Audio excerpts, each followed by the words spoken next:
All right, let's get right into it. Today, we are breaking down the crisis between the United States and Venezuela, a situation that's been heating up for years and has, just in the last 24 hours, exploded into actual military conflict. So, let's start with the moment it all kicked off. Early this morning, January 3rd, 2026. The Venezuelan capital Caracas was shaken by a series of huge explosions. And according to reporters on the ground, those blasts came with the unmistakable sound of military aircraft flying overhead. This wasn't a threat anymore. This was the real thing. The question on everyone's mind is, how on earth did we get here? This didn't just happen overnight. It's really the boiling point after years of pressure, accusations, and moves that just kept raising the stakes.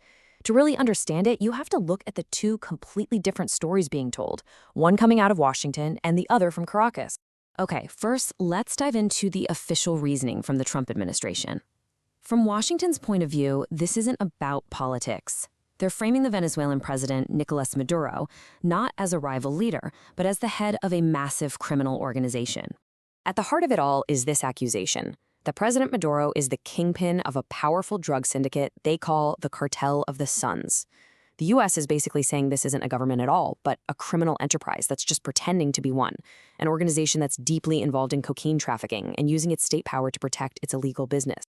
And to show you just how serious they are about this, back in August of 2025, the U.S. cranked up the bounty for any information that leads to Maduro's arrest to a jaw-dropping $50 million.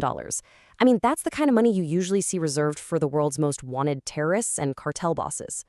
So the whole case from the U.S. side really stands on these three legs. First, Maduro is a drug lord. Second, he has dangerous connections to foreign terror groups.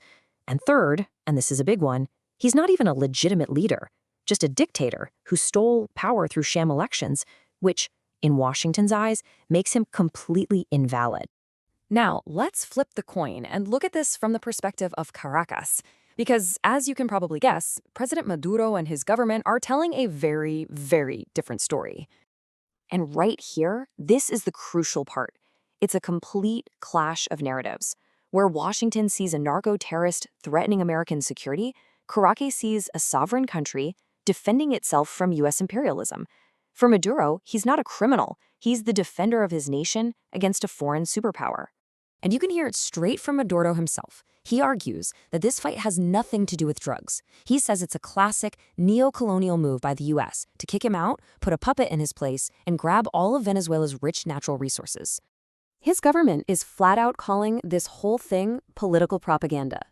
They claim it's just a big stunt cooked up to distract the American public from the release of those really damaging court documents about the Jeffrey Epstein scandal, while also giving them a perfect excuse to come in and loot the country's wealth. So you have these two narratives that are polar opposites. How did we get from a war of words to an actual shooting war? Well, to really get it, you have to look at the timeline of what happened in late 2025. It tells the whole story. Things went downhill fast. It started in August with that massive bounty and U.S. warships moving into the area. Then by October, it got covert, with the CIA getting the green light for secret ops. In November, it became an official military thing with Operation Southern Spear. But the real tipping point was December. That's when the U.S. ordered a full naval blockade of all Venezuelan oil tankers, a move that in international law is pretty much considered a declaration of war. So we've heard the official stories from both sides. But you have to wonder, beyond all the public statements, what's really driving all of this? What's actually at stake here? You've got to ask the obvious question. Is this really all about oil?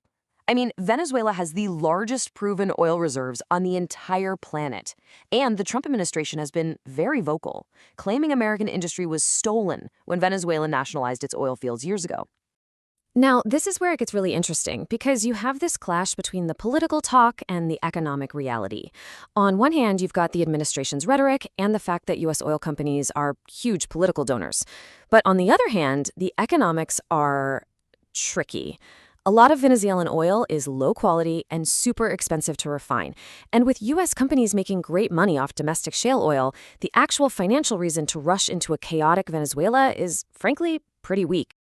So, if the oil motive isn't as straightforward as it seems, that leads us to another major theory. One that, funnily enough, lines up perfectly with what Maduro has been saying all along, that this whole foreign adventure is a very convenient distraction from a huge political firestorm back home for President Trump. This is a classic Wag the Dog scenario, right? The idea that if you're in trouble at home, you start a war abroad to change the conversation. In this case, the theory is that cranking up the heat on Venezuela was a calculated way to completely dominate the news cycle and get people to stop talking about the Epstein scandal, especially with the president himself allegedly being implicated in it. And all of that, the tension, the competing stories, the strategic moves from both Washington and Caracas, brings us right back to where we started tonight, to the violent end of this long countdown to conflict. Now that U.S. airstrikes have been confirmed in the Venezuelan capital, there's no denying it. This crisis has crossed the point of no return. What was a standoff is now an open war, and right now there is no obvious way back to peace. So in the end, we're left with a pretty sobering thought.